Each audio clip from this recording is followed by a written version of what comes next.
On the morning of September 11, 2001, 19 men armed with box cutters, directed by a man on dialysis in a cave fortress halfway around the world using a satellite phone and a laptop, directed the most sophisticated penetration of the most heavily defended airspace in the world, overpowering the passengers and the military combat-trained pilots on 4 commercial aircraft before flying those planes wildly off course for over an hour without being molested by a single fighter interceptor.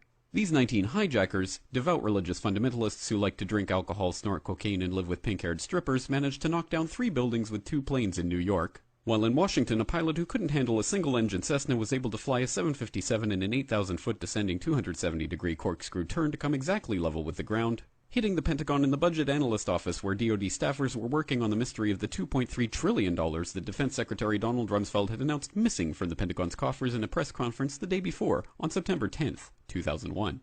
Luckily, the news anchors knew who did it within minutes. Osama bin Laden. The pundits knew within hours. Osama bin Laden. The administration knew within the day. Terrorists who committed these acts and those who harbored them. And the evidence literally fell into the FBI's lap. That a hijacker's passport was found blocks from the World Trade Center crash site, if you can believe that.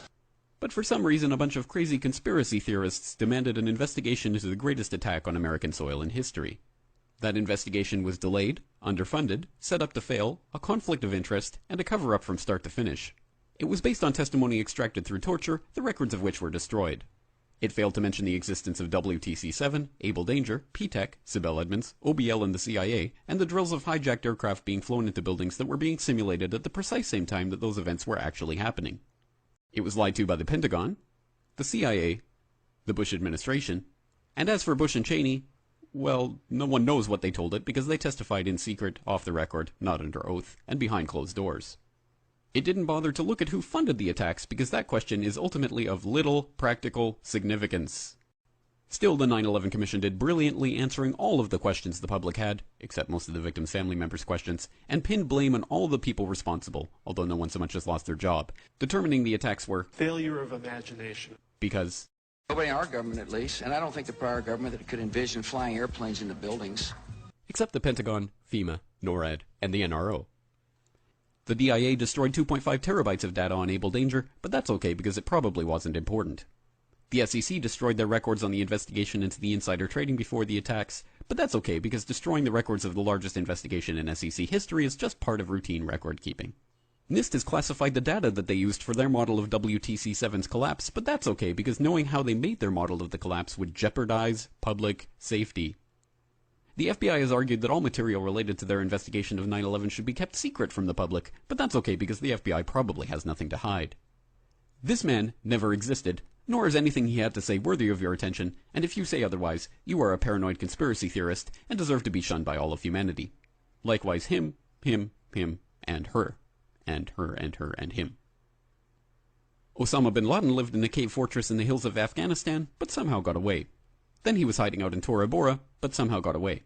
Then he lived in Abbottabad for years, taunting the most comprehensive intelligence dragnet employing the most sophisticated technology in the history of the world for a decade, releasing video after video with complete impunity and getting younger and younger as he did so, before finally being found in a daring SEAL team raid which wasn't recorded on video, in which he didn't resist or use his wife as a human shield, and in which these crack special forces operatives panicked and killed this unarmed man, supposedly the best source of intelligence about those dastardly terrorists on the entire planet. Then they dumped his body in the ocean before telling anyone about it. Then a couple dozen of that team's members died in a helicopter crash in Afghanistan. This is the story of 9/11, brought to you by the media which told you the hard truths about his hip could be seen to move violently forward. And they took the babies out of the incubators.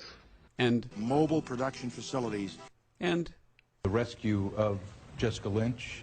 If you have any questions about this story, you are a batshit paranoid tinfoil dog-abusing baby hater and will be reviled by everyone. If you love your country and or freedom, happiness, rainbows, rock and roll, puppy dogs, apple pie, and your grandma, you will never ever express doubts about any part of this story to anyone. Ever. This has been a public service announcement by the Friends of the FBI, CIA, NSA, DIA, SEC, MSM, White House, NIST, and the 9/11 Commission. Because ignorance is strength. September the 11th, September the 11th. September 11th, September 11th, September 11th, September 11th, September 11th, September 11th. September 11th. September 11th. September 11th. September 11th. September 11th, September 11th. September 11th, September 11th. September 11th, September 11th, September 11th, September 11th. September 11th, September 11th, September 11th. September 11th, September 11th, September 11th. September 11th, September 11th, 2001. Terror. Terror. Terror. Terror. Terrorism. War on terrorism. War against terrorism. Global war on terror. Global terrorism. Global terrorism. Global terrorism. Global terrorism. Global terrorism. Global terrorism. Global terrorism. Global terrorism. Terrorism. Terrorist. Terrorism. Terrorism. Terrorism. Terrorism. Terrorism. Terrorism. Terrorism. Terrorism. The evil terrorists. Terrorists. Terrorists. Terrorists. Terrorists. Terrorists. Terrorist, terrorist, terrorist, terrorist. Terrorist. Terrorist. Terrorist, terrorist. Terrorists, terrorists, terrorists, terrorists, terrorists, terrorists, terrorists, terrorists, terrorists, terrorists, terrorists, terrorists. So, hello everyone.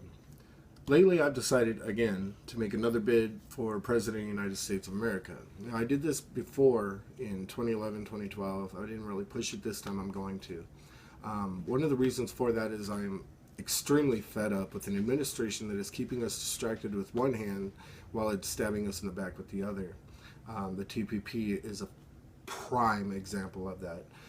The government's working, I'm tired of, I think it's time for a government to work for its people instead of selling us out for power, i.e. private prisons for profit, forced inoculations without parental consent, especially in schools. I'm tired of the systematic elimination of our freedoms. I know that if I'm elected, I will immediately eliminate non-essential government agencies that are wasting much-needed tax dollars that could be going to help benefit the people of this country and also push us into the future. I know that I want more than empty promises out of my politicians. I'm tired of politicians with no capacity for compassion. And I'm also tired of this push for gun control. When I was robbed at gunpoint in Memphis, Tennessee, there were no cops there to protect me. I got robbed. I lost my ID. I couldn't work for, what, a year and a half, a little bit more. I know that if I'd have had a gun, it wouldn't have gone down as it did. Then I had to wait another half an hour for the police to get there, who basically told me they weren't going to do a damn thing about it. Kind of blinded by that light. I am okay. There's a Flaming Lips song called "The Wand," and if you listen to it, there's a prime quote. If I can remember it just right, I believe, time after time, those fanatical minds try to rule all the world. I'm sure that Wayne Coyne will back me up on that right about now.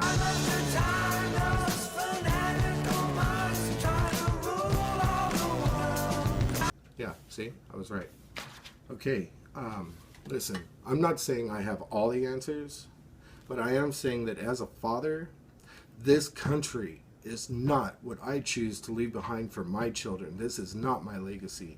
What we used to have, that would be ideal. What we're going into is corporate enslavement. Thank you, TPP. And as an American citizen, I will not stand for it. My name is Kenneth Wayne Ragenborn, R-E-I-G-E-N-B-O-R-N, and I was born in this country. And then, frankly, there are those who are saying the best thing that could happen to us is be attacked by somebody. Just bring it on, because that would unify us, it would legitimize the regime. An argument is made constantly on the hard line side of the government that, you know, we're not going to give anything up, and in fact, we're going to provoke an attack, because then we will be in power for as long as anyone can imagine. Mike Myers says, yeah, baby. Mike Myers says, yeah, baby. Mike Myers says, yeah, baby. Mike Myers says, yeah, baby. Mike Myers says, yeah, baby. Mike Myers says, yeah, baby. Mike Myers says,